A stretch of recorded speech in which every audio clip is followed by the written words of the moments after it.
Persiapannya, jadi ujung-ujungnya yang jelas, yang lama biasanya persiapan. Untuk Bapak Ibu dosen, harus menyiapkan sebelum melakukan unggah mandiri adalah dokumen-dokumen. Baik itu file PDF-nya hasil penelitian, file PDF artikel jurnal, file PDF berupa buku, file PDF berupa tugas presentasi seminar, workshop ya.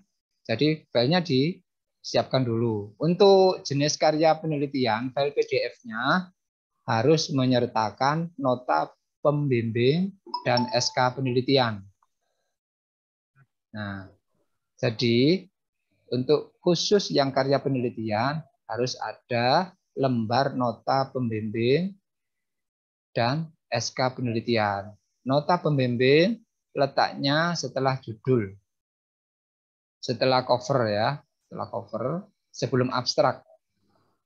Kemudian untuk SK penelitiannya letaknya berada di bagian terakhir setelah lembar daftar pustaka atau bibliografi. Kemudian untuk file PDF berupa buku, nah karena berupa buku harus apa adanya, full. Jadi mulai cover depan yang berwarna, ada cover dalam, kemudian cover belakang juga ya terakhir. Kemudian halaman penerbit. Nah, biasanya di sini kadang ada yang terlewatkan, halaman penerbit itu sangat penting. Karena apa? Yang namanya buku diterbitkan harus ada identitas kepenerbitan. Ya, penerbitnya dari mana, kemudian tahun berapa, biasanya ada keterangan berapa halaman, ya.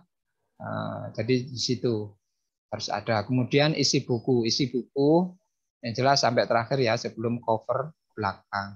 Kemudian Bapak Ibu dosen selanjutnya adalah menyiapkan file PDF jenis karya online.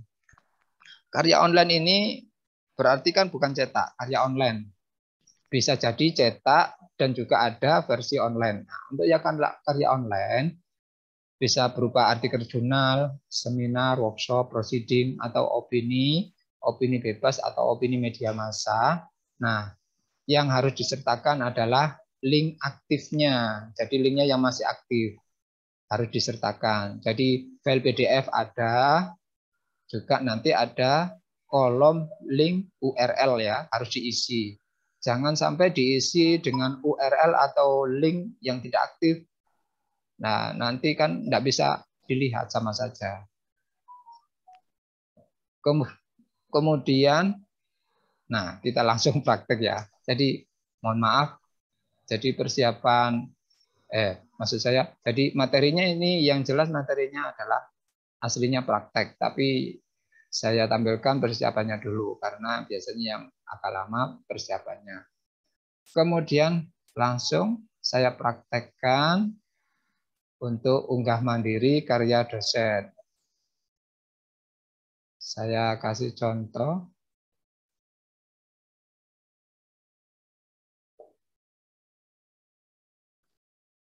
Ingat Bapak Ibu dosen, untuk upload karya mandiri karya ilmiah dosen adalah bukan di digilib.uinsb.ac.id, namun lamannya, webnya, namanya repository.uinsb.ac.id. Ini saya logo dulu. Nah, tampilan awal untuk repository khusus untuk karyanya dosen adalah seperti ini ya. Pastikan sudah punya akun, login. Selanjutnya langsung klik login bagian atas kiri, login. Masukkan username sama passwordnya.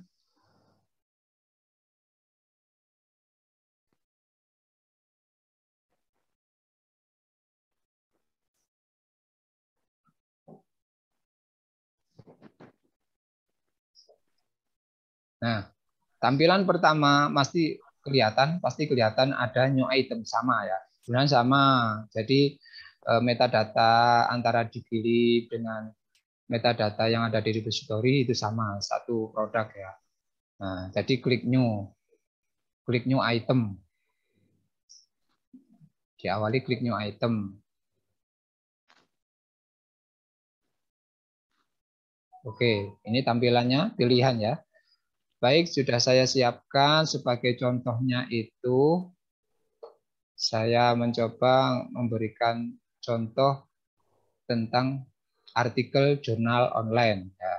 Karena yang akan saya upload ada berupa artikel jurnal online, maka saya pilih jurnal artikel.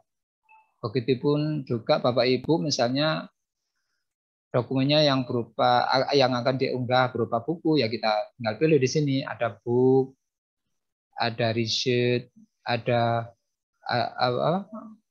book section. Book section ini karya dengan banyak pengarang, dan bagian-bagian sub itu setiap pengarang punya tema sendiri-sendiri ya. Ada buku, ada konferensi, ya tinggal pilih. Ada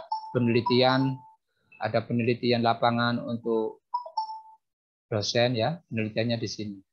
Saya pilih jurnal artikel karena yang akan saya unggah berupa artikel. Nah, sama tampilannya close file, mencari file PDF yang sudah kita siapkan. Nah, misalnya saya pilih ini kebetulan karyanya Pak Dedi Suprayogi. Klik open, kita tunggu proses tercantumnya dokumen. Nah, biasanya terbuka seperti ini ya. Oke, saya hapus salah satu karena ini sudah saya siapkan sebelumnya. Ketika file dokumennya sudah masuk, langkah selanjutnya kita next. belum. Karena versi artikel jurnal, kita lihat lisensinya harus diisi. Lisensinya ini kita melihat di mana? Sebentar. Lisensi kita lihat di jurnalnya, harus kita buka jurnal. Sebentar, saya akan buka.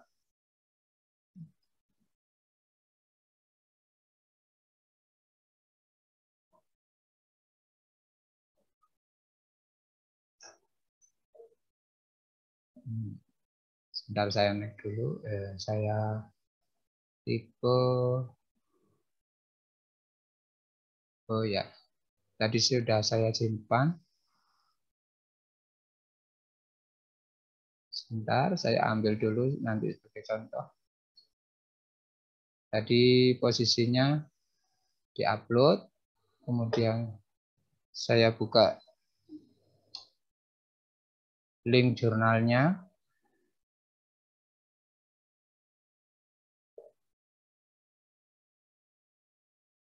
Nah, ini link jurnalnya. Jadi kita melihatnya lisensinya apa? Kita lihat lisensinya biasanya ada kode. Nah, seperti ini. Ada kode seperti ini. Nah, ada by NC&D. Ini ada keterangannya Creative Commons Attribute Non Commercial No Derivative ya 4.0 ya. Ini yang berarti yang kita pilih di bagian sini, Pak. Di sini sudah tersedia, Bapak Ibu dosen, di sini lisensinya sudah tersedia, tinggal kita pilih, kita samakan dengan yang ada di jurnalnya. Ya. Selain ini ya, ini juga bisa kita sesuaikan dengan jenis tulisan karyanya, itu berbahasa Indonesia, Inggris atau Arab. Ya, kita pilih di sini ya. Kemudian pastikan ini teks. Selain itu tidak boleh diisi, apalagi ngisi tahun. Ini tahun embargo, Pak. Bapak Ibu ya, jangan diisi. Kalau diisi nanti embargonya aktif, nanti tidak bisa diakses. Nah, setelah ini ya, setelah lisensi, kemudian language, paling tidak ini aja ya. Kemudian klik next. Nah, kemudian ada menu berbintang titel ya, wajib diisi untuk judul. Sama dengan yang proses tugas akhir tadi, untuk penulisan judul semuanya menggunakan huruf kecil, kecuali huruf pertama kata dari judul dan nama orang, nama lembaga, nama tempat, atau nama-nama lain yang katanya diawali dengan huruf kapital. Kemudian abstrak, ini kebetulan tidak ada menu berbintangnya, tapi diisi sama cara pengisiannya. Jadi abstraknya dengan model satu paragraf, tidak terdiri dari beberapa paragraf. Jadi bila artikel, tapi biasanya artikel satu paragraf rata-rata artikel jurnal. Ingat ketika copy paste disarankan tidak melakukan copy paste melalui file PDF ya. Jadi file Word atau dari link aslinya. Dari link ya ini bisa. Nah, seperti ini bisa. Ini sudah tertata rapi, nanti kalau ketika kita paste di sini ya akan sama, nanti akan rapi sama rata kanan kiri hasilnya. Kemudian menu berbintang lagi selanjutnya adalah kreator. Kreator ini diisi sesuai nomor urut, maksud saya sesuai urutan penulisnya. Tidak boleh misalnya ketika melakukan upload unggah mandiri karyanya sendiri, namun ada nama-nama dosen lain, namanya sendiri ditaruh di atas sendiri, tidak boleh. Ya. Jadi ini akan menentukan poin. Poin ada poinnya, urutan 1, 2, 3. Jadi semakin banyak, semakin kecil kayaknya poinnya. Ini disesuaikan. Ini bisa kita lihat di sini urutannya. Ya, urutannya ada Bu Subariswanti, Pak Abdul Hakim, ada Pak Dedi Suprayogi. Kemudian jangan lupa emailnya diinci ya. NIDN-nya juga sama. Ini paling tidak yang melakukan unggah mandiri itu mengisi secara lengkap. Nanti lainnya akan diusahakan dibantu sama petugas verifikator, tidak apa-apa.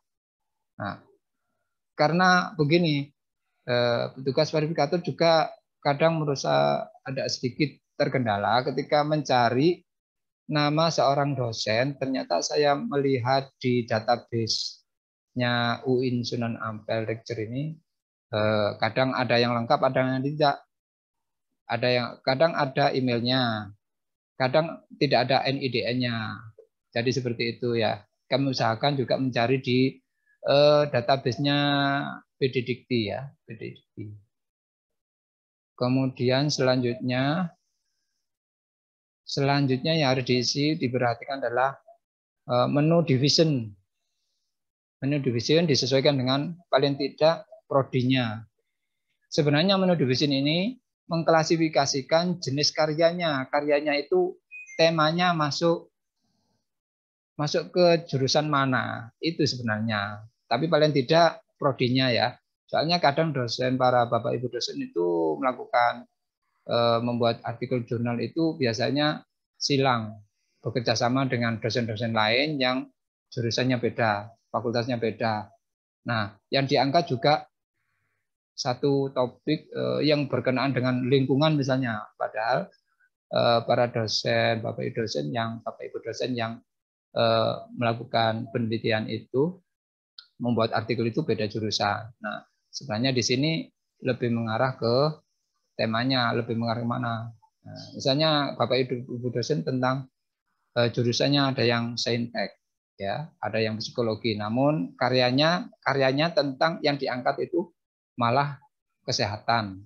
Nah, berarti kan ini akan memudahkan ketika ada apa ya, misalnya ada pemantau atau ada misalnya paling tidak akreditasi, ada pertanyaan untuk yang bahasa Arab sastra Indonesia sudah ada berapa karya yang ada di repositori ya, paling tidak seperti itu kelihatan. Walaupun dosen-dosennya ternyata yang membuat artikel itu beda jurusan, tapi yang diangkat karena kebetulan sastra akan kelihatan ngumpul jadi satu. Jadi seperti itu. Oke, kita pilih, kita sesuaikan dengan tema ya, atau paling tidak nanti juga ada review, ada verifikator yang akan membetulkan kalau memang perlu dibetulkan. Kemudian menu berbintang selanjutnya adalah publication detail ya. Nah, ini harus diisi, wajib ya. Kita pilih saja karena ini nanti akan jadi rujukan ya. Kita pilih yes untuk referate, kemudian statusnya publish karena sudah online, kita pilih publish it ya, sudah online, ada lembaga resminya. Kemudian judul jurnalnya ya, Jurnal Teknik Sipil dan Lingkungan, ada ISSN-nya. Untuk pengisian ISSN tidak perlu ditulis ISSN lagi di kolom, langsung nomornya. Kemudian penerbitnya dari mana, fakultas apa. Kemudian URL, Bapak Ibu, untuk URL biasanya yang dipilih itu yang seperti ini. Nah, kita lihat dulu kalau artikel yang online itu punya nomor doi. Nah, kita cek doi ini, kita klik error tidak, aktif tidak ya. Coba kita klik ya. Kita klik. Kalau aktif berarti yang kita pilih adalah doi-nya. Kita copy link address. Nah, kita masukkan di kolom ini. Nah, seperti ini doi. Namun ketika nomor doi ini kita klik tapi linknya nggak aktif, berarti alternatifnya kita memilih yang alamat URL yang paling atas ini, kita copy, kita taruh di sini. Jadi seperti itu. Jadi kita utamakan nomor doi yang aktif. Kemudian ngisi volumenya berapa, nomor berapa, ini bisa dilihat di bagian atas ini. Ya, ini ada nomor volume, nomor bulan, tahun ya, kita isikan sesuai. Kemudian untuk kolom page range ya, ini nomor artikel harus sama. Kita lihat nomor artikel itu mulai biasanya kan rentetan sesuai urutan ya, diurut. Nah, nomor keberapa sampai nomor keberapa. Nah, diisi. Kemudian tahunnya, tahun berapa ini kelihatan, tahun 2021. Nah, kemudian date tipenya kita pilih publication. Selanjutnya bagian bawah ada kolom keyword, kita isi sama, semuanya memakai huruf kecil, diawali huruf besar, dan nama-nama lain katanya yang perlu jadikan huruf kapital. Dipisah antara kata kunci satu dengan yang lain dengan tanda titik, koma, spasi. Titik, koma, spasi, bukan titik dua. Kemudian di sini bagian akhir ada additional information. Nah, biasanya doi ini kadang sewaktu-waktu kadang error dibuka. Ya, tidak tahu ya, mungkin dari manajemennya sana ya. Kadang nggak aktif, kadang aktif terus ya. Nah, sebagai alternatif informasinya kita masukkan URL yang ada di bagian atas sendiri tadi. Nah, ini ya. Ini kita simpan di kolom additional information sebagai alternatif. Barangkali suatu saat nomor doi ini ada errornya, tidak bisa diakses. Nanti akan tampil, jadi ada dokumen bawahnya ada URL, ya, alamat artikel online itu di mana. Oke, selanjutnya adalah klik next.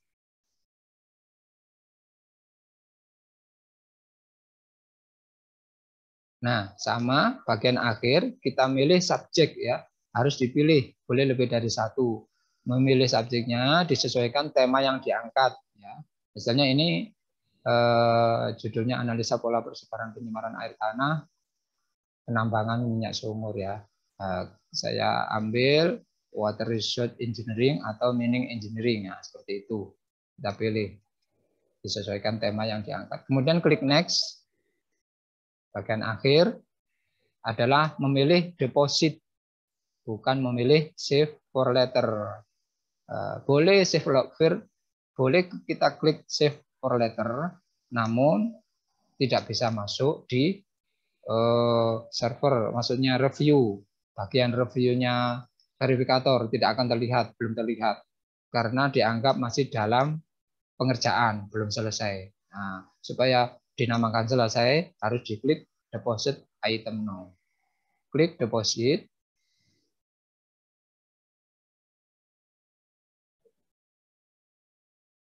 Nah, ditandai dengan berhasilnya ada centang putih di dalam lingkaran hijau. Ini selesai. Jadi tugas Ibu, Bapak Ibu dosen, unggahan yang dilakukan tahapannya selesai dengan tanda biru dan posisinya menunggu cek by an editor. Jadi setelah melakukan ini silakan log out, kemudian segera konfirmasi ke bagian repository biar segera dikerjakan. Jadi ini hasil sementara. Jadi tadi kan setelah dokumen itu ada lisensi kelihatan, kemudian ada alamat jurnalnya online ya. Di sini maksud saya ya ada ini alamat URL jurnalnya. Ini kalau diklik pasti muncul. Nah, jadi seperti ini tampilan pertama. Jangan lupa klik logout. Oke, dari sini selesai. Segera melakukan konfirmasi baik yang tugas akhir maupun yang karyanya dosen. Kalau sudah melakukan tahap akhir tadi, segera melakukan konfirmasi. Untuk yang tugas akhir, konfirmasinya ke grup Telegram tugas akhir. Untuk yang Bapak Ibu dosen, konfirmasinya ke bagian langsung ke bagian repository. Bingung repository itu di mana? Boleh langsung menghubungi Ibu Kepala Perpustakaan, Ibu Dr. Imo Soraya MPD ya, nanti akan dibantu diteruskan ke bagian repository. Jadi seperti itu. Oke, dari sini saya cukupkan materinya. Silakan untuk berikutnya adalah sesi tanya jawab. Saya kembalikan kepada Ibu Amira. Terima kasih. Assalamualaikum warahmatullahi wabarakatuh. Waalaikumsalam warahmatullahi wabarakatuh. Pak Nasir, ada sedikit pantun tuh Pak Nasir. Iya, buah iya, pepaya, buah selasih. Atas pemaparan materinya kami ucapkan terima kasih. Terima kasih. Terima kasih untuk pembahasan super lengkapnya ya Bapak Abdul Nasir SPDI mengenai dua tema besar kita, yaitu mengenai unggah mandiri tugas akhir pada alamat digilib.uinsby.ac.id dan unggah karya ilmiah dosen pada alamat repository.uinsby.ac.id. Pembahasan yang tentunya sangat bermanfaat sekali bagi kita semuanya, terutama bagi mahasiswa yang akan segera lulus dan juga wisuda dalam rangka mengurus surat bebas pinjam perpustakaan. Dan yang kedua tentunya bermanfaat bagi Bapak Ibu dosen yang selain mempermudah pengarsipan, pengindeksan, serta akses temu kembali karya ilmiah digital dan juga mempermudah dalam hal kenaikan pangkat. Mungkin seperti itu, nggih. Kami juga mohon maaf yang sebesar-besarnya karena terdapat kendala teknis sehingga Pak Nasir tidak bisa menampilkan diri. Padahal sebenarnya mungkin banyak peserta yang penasaran ya dengan Pak Nasir seperti itu. Iya. Tadi itu sempat muncul padahal.